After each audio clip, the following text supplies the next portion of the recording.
Hello, how's everybody? I'm back with SB9. This hasn't been touched for quite a while since I did the unboxing video quite a while ago. Certain things, work especially, has kept me away from playing with these bikes, but a few hours this morning and everything came off perfectly. So here it is, SB9. If you're up to date with my blog posts, you'll know that this bike actually has a SB9 twin still in the US. Both bona fide SB9s. No idea how they both come to have an SB9 frame number, but they do exist. So there is SB6, SB7, two SB9s and an SB10. And this is completely original. All the original transfers are present and actually in really good condition. So something like the Reynolds transfer that normally deteriorates and falls off is still there. The oval Campagnolo transfer that they had on the down tube, and the triangular race-proved Workshop England transfer is still there. The frame itself is just very dirty. It's had what looks like cotton tape underneath the gear lever band and the three top tube brake cable clips. So one of the jobs during the cleaning will be to try and take that off and take off the residue. But one thing taking off the top tube clamps did reveal was that there's very little paint fade. Normally on these early TI frames, the red fades really badly, and when you take bands off the frame, you'll get the darker original red colour together with the faded orange colour either side. But as you can see, that's where the band was, and there's no paint fade there at all. So in terms of an accurate red colour for a TI frame, this is pretty good. The frame itself is just amazingly dirty. It does have some good features. You can see how well that head tube was faced by whoever built it. Same with the bottom bracket shell, both beautifully faced. But as you can see, it is just really, really dirty. All that dirt where the front derailleur was clamped on, loads of dirt under here, loads of dirt around the bottom brackets. No corrosion, just lots of dirt. And that dirt is mirrored on the parts. These are the original first generation Super Record components. And as you can see, the back of that brake is filthy. I have no idea how it's been stored or why it's so dirty, but you can see it just rubbing away there.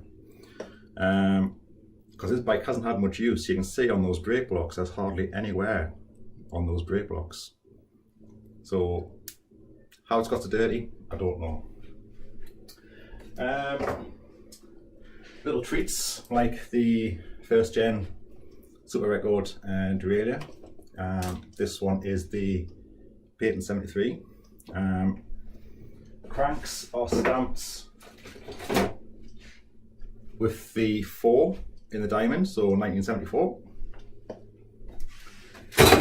And I totally forgot about this, but it also had the first generation hollow titanium Super Record bottom bracket with aluminium cups. So it's all apart, it's all in the box. The fork, looking beautiful. I need to do a little bit of work on the chrome. It's looking a bit shabby. It can be a bit brighter than that. I don't like using autosol, so I won't be using autosol on these, but I will get them cleaner. You can maybe just make out, these early frames didn't have a number on them. There was a variation of things they had, but this one just has SB written on. And that's stamped right across the Reynolds butted 16/13 gauge. But all in all, a really nice set of chrome forks. the frame itself is just filthy, so I need to just wash off with water the thick of the dirt. That's all it'll need. I'll take off the residue of the cotton tape, and then I'll set to with the product I always use, which is the paint renovator. That combined with a nice soft polishing cloth. I don't use this for, as it says, renovating the paint. I use this because it gets into all the lug lines, it gets into all the scratches, and this essentially just takes off all the dirt. It takes off every single speck of dirt. So every single bit of dirt you see in things like these scratches on the top tube, there's deep ingrained dirt in those. And that paint renovator just over the top takes all that dirt out. The dirt that's tight into those lug lines behind the head tube, again, the paint renovator will take all those out. So I'm not using paint renovator as a T-cut, essentially. It's just really to take all the dirt off the frame. You can see around the back of the brake bridge there. Water will take off most of that dirt, but right in the joint between the bridge and the stay, some paint renovator in there will get that sparkly clean.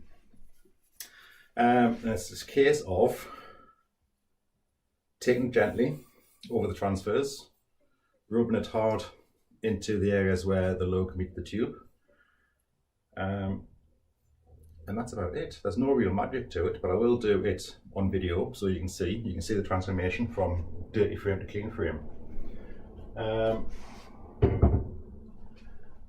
Once that's done, the clean cloth and some polish, and that'll take the clean paintwork into bright paintwork. So there's no real trick to it, it's just water and a little bit of paint renovator. But the idea is to keep this as original as possible. Get it clean, keep all the parts that came with this, including all the cables. Clean up all the parts, clean up the derailleurs, the chain set, the chain. The wheels that came with it have the original record hubs, but the rims were changed and the tyres were changed. So I may go back to Mike, who has the other SB9, which I believe is totally original, and I'll get information about the rims and the tubs that he has on his, and I'll rebuild these with the same spec as what the other SB9 has. But that's it for today. Just wanted to show SB9 stripped down. How gorgeous is that? Totally original. Hardly any damage to any transfer, just a little bit dirty. Watch next time for how this frame will go from dirty SB9 to sparkly clean SB9. Thank you.